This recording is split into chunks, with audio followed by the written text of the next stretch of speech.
Hi, this is Shannon from No Shelf Control. Thanks for joining me on the channel tonight. I'm excited that we have finally made it to round 2 of the Tournament of Books, and we have 2 books from round 1 that will be going head to head in our very first round 2 match. So the 2 books that we're going to talk about today are Mouth to Mouth by Antoine Wilson and the Book of Goose by Yi-Yun Lee. There are videos that you can check out from round 1 where you can see where those 2 books competed against other books and won their match to come through to round 2. I will put those links in the description in case you want to check them out. But let's get started with round 2, match 1. So our judge for today is Summer Farrah. She is a Palestinian-American poet, editor, and critic. She's currently the outreach coordinator for the Radius of Arab American Writers and sends out the occasional essay at evening conversations. So that is Summer Farrah, our judge for today. She will be judging Mouth to Mouth versus the Book of Goose. So let's talk a little bit about Mouth to Mouth. Mouth to Mouth here has this cover. We have the gentleman who is sort of covered in smoke. We have a silhouette here, and there's either smoke or clouds all over his face, but between his face and his glasses. So I think this is a very interesting cover. The idea of mouth to mouth makes me think this might be smoke, but instead of clouds, but we shall see. The publishing date for this book is January 11th, 2022. So it is at the beginning of 2022, as all of these books must have been published in 2022.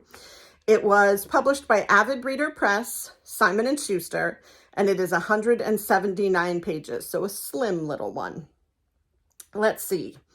I'm going to go ahead and read the synopsis. I did that in the episode where we talked about this book in round 1, but I'm going to go ahead and do it again here in round 2 in case you haven't seen it. Here is what Mouth to Mouth is about. In a first-class lounge at JFK Airport, our narrator listens as Jeff Cook, a former classmate he only vaguely remembers, shares the uncanny story of his adult life, a life that changed course years before the moment he resuscitated a drowned man. Jeff reveals that after the traumatic, galvanizing morning on the beach, he was compelled to learn more about the man whose life he had saved, convinced that their fates were now entwined. But are we the agents of our fate, or are we its pawns? Upon discovering that the man is renowned art dealer Francis Arsenault, Jeff begins to surreptitiously visit his Beverly Hills gallery, although Francis does not seem to recognize him as the man who saved his life. He nevertheless casts his legendary eye on Jeff and sees something worthy. He takes the younger man under his wing, initiating him into his world, where knowledge, taste, and access are currency. A world where value is constantly shifting and calling into question what is real and what matters. The paths of the 2 men come together and diverge in dizzying ways until the novel's staggering ending. Sly, suspenseful, and engrossing, Mouth to Mouth masterfully blurs the line between opportunity and exploitation, self-respect and self-delusion, fact and fiction, exposing the myriad ways we deceive each other and ourselves. So different things are catching my attention in the synopsis this time than did last time. And I'm really curious about the part that says, the paths of these 2 men come together and diverge in dizzying ways until the novel's staggering ending. I don't remember hearing our last judge talk about a staggering ending, so I'm now even more curious about how the relationship between Jeff Cook and Francis Arsenault plays out. We learned here that Jeff saves Francis's life when he is drowning, and then begins to engage himself in Francis's life, and Francis doesn't recognize him, but still takes an interest in him. So the staggering ending, I can't wait to see, especially in 179 pages. So we will see how that works out. The next synopsis I want to talk to you about is The Book of Goose by Yi-Yun Lee. It was published September 20th, 2022 by Farrah, Straus, and Giroux, and it is 368 pages, so almost double what the first book is. And here's the synopsis for this one. A gripping, heartbreaking new novel about female friendship, art, and memory by the award-winning author of Where Reasons End. Fabienne is dead. Her childhood best friend Agnes receives the news in America, far from the French countryside where the 2 girls were raised. the place that Fabienne helped Agnes escape 10 years ago. Now Agnes is free to tell her story. As children in a war-ravaged backwater town, they'd built a private world, invisible to everyone but themselves, until Fabienne hatched the plan that would change everything, launching Agnes on an epic trajectory through fame, fortune, and terrible loss. A magnificent, beguiling tale winding from the post-war rural provinces to Paris, from an English boarding school to the quiet Pennsylvania home where Agnes can live without her past. The Book of Goose is a haunting story of friendship, art, exploitation, and memory by the celebrated author Yi-Yun Lee. So again, I would ask the question, I'm still curious what the Book of Goose has, that title, what that has to do with the book. But again, really intrigued by the friendship and sort of the story that goes through the friendship, and the fact that Fabienne, the friend who helped Agnes escape, is actually now dead. And so how did that happen? What impact does that have on the story? And what story is Agnes going to tell? So really intrigued by that one. So let's talk about Summer Farrah and what she says in intro to her judging. So Farrah says this: "As a voracious reader of poetry and a nonfiction editor, I always welcome an opportunity where I have to read a novel. My most consistent New Year's resolution is to read more novels. Sometimes I do, sometimes I don't, but the desire is always there. But novels are long and always have terrible library ebook wait times. It is only when I'm faced with the best of lists and awards that I realize just how disparate and separate my fiction reading habits are, both from the commercial mainstream and the celebrated literary sphere. This is all to say, after both of my titles arrived, my first impression was, oh wow, literally never heard of this. Cool." Mouth to Mouth by Antoine Wilson arrived first. I was delighted by how short it looked. I knew the Book of Goose by Yi-Yun Lee, en route, was much longer. Already I could feel my opinions of the two books start to form, absurdly, considering I haven't even read the description for either yet.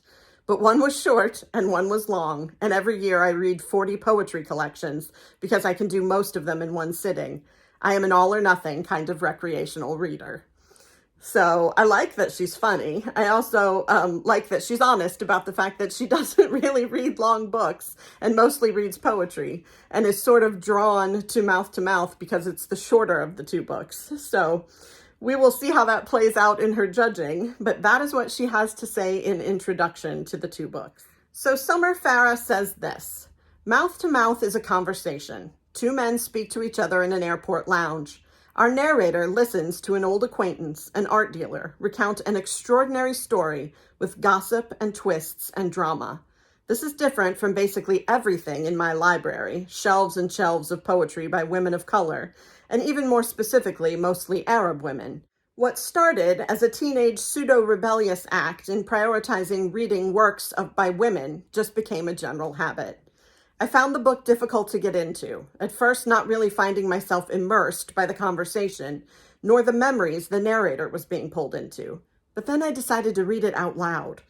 I am a fast and uncareful reader at times, and the brevity of chapters and the saturation of dialogue only makes this worse.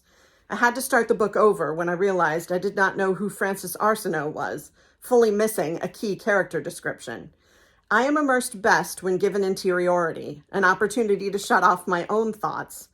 I found for this book to be successful, I had to go all in on the premise. If this was a dialogue, I would participate and perform deliriously alone to myself.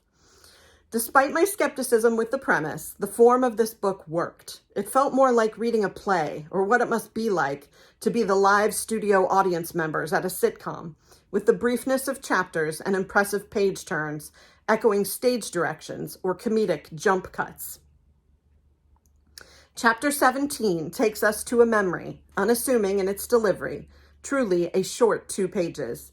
Immediately followed by the even shorter Chapter 18, just a few lines of dialogue that serve as interruption and reaction to the story. There are so many moments like this throughout the book in which I felt so attuned to the form of the novel. These sudden narrative shifts added a lightness and self-awareness to the narrative that felt necessary for a reader like me. It's not the characters or the story itself that propels this book, but the rhythms its ins and outs create. The bottle episode, the clip show, sitcom staples I could not stop thinking of as I read through, work because of the trust and attachment an audience has already built with the characters who are producing story in a single room or reminiscing instead of pushing the story forward. Most importantly, these conventions are born of necessity, budget constraints. To reproduce this constraint instead as an intentional restraint was almost confusing. Why choose this way to tell the story? Near the end, our narrator says of his companion, "What was more, in that moment, at least he seemed to believe it himself." Restraint then, perhaps intentionally crafting that captive audience, a conversation partner who needs you to believe his performance. I won't spoil the ending, but it did make me go, oh, haha, whoa. So that is what we have from Summer Farrah on Mouth to Mouth. And I think the most interesting thing to me is how different her take is from the first judge. So if you get the opportunity, go back and watch the first video where Mouth to Mouth competes against a different book and compare the two judgments because I think it's really interesting. I do like how she compares the book to sitcom and looks at the dialogue and the way that they are reminiscing about a story as important elements of how the story hit her. So let's see what she talks about with regard to the Book of Goose. She says, for the effort it took to fall into Mouth to Mouth, reading the Book of Goose was the opposite. The narrative is interior, it's languid, it's luxurious prose. The characters replaced my constant inner monologue immediately, exactly the way you want historical fiction to.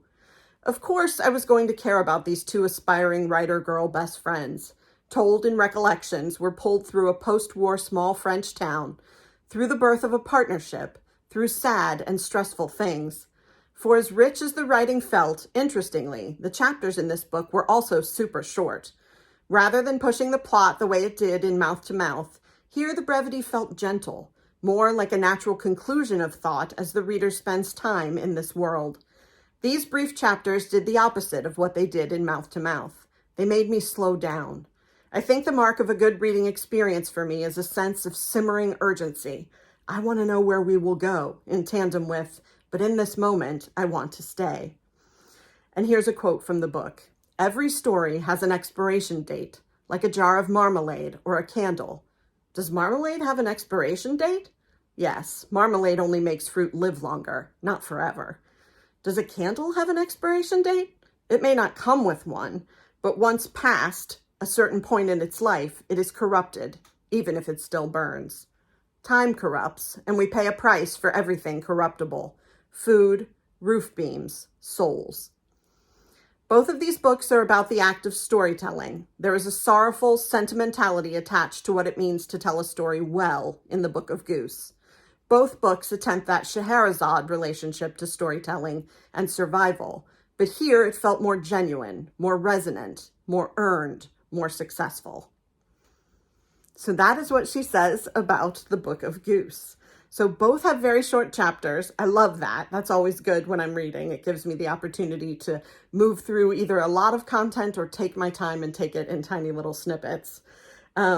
Also loved that she pointed out that she loves the story about the girl best friends, because that is really the part of this that calls to me. So let's see about her judgment. She says, I honestly felt pretty apathetic toward both of these books when I finished them. It's in the act of writing about them that I feel a fondness I didn't realize was there. When I review poetry collections, I read them through 3 times and do not start my draft right away if I can help it. It's good to let books percolate. I'm turning this write-up in a little late because I was sick, and so these books lived in my head a little longer than expected. It's almost like writing and finishing and publishing a book is really hard and wonderful work. And if you spend time with almost anything proficient and inoffensive, it'll turn revelatory and beautiful. I used to review chapbooks and found at the end of my 1,000-word write-ups, I was always grateful the book existed, even if I was underwhelmed on my first read. The closeness and attention reoriented my read. In reviewing my notes about both of these books before I sent in my decision, I realized how many times I had actually underlined or tabbed moments in the Book of Goose, and how much more those moments were staying with me, how much I wanted to write about them to fully understand why they steeped in my head. And so, despite my tendency towards shorter reads, the Book of Goose won out. I love a lush narrative. I love a beautiful and tender interior. When I read fiction, I want to be taken elsewhere, and the place the Book of Goose took me to was the preferred one I want to revisit and think and think and think about. So I love that. I love that she thought she was going to be drawn more to mouth because it was shorter. I love how much care and consideration she gave to both books, and that she talks us through sort of the process that she went through to judge these.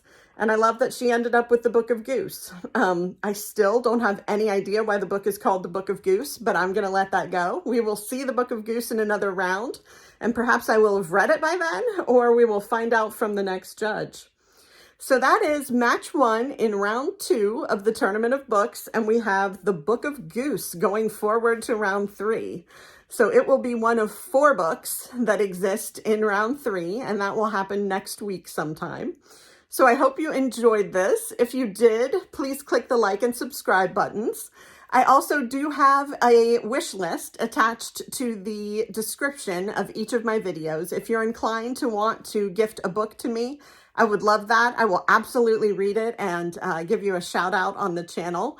The link was not working appropriately until yesterday, so I have that fixed. If it's something you're interested in looking into, please do. If not, of course, you are under no obligation to do so. So I loved having the opportunity to be here with you this evening and talk about Mouth to Mouth versus the Book of Goose. I hope you will join me tomorrow when we talk about match 2 in round 2 of the Tournament of Books. There are a lot more great books to discover, as we discussed in round 1, and I can't wait to talk to you about them. Have a great week. Thanks.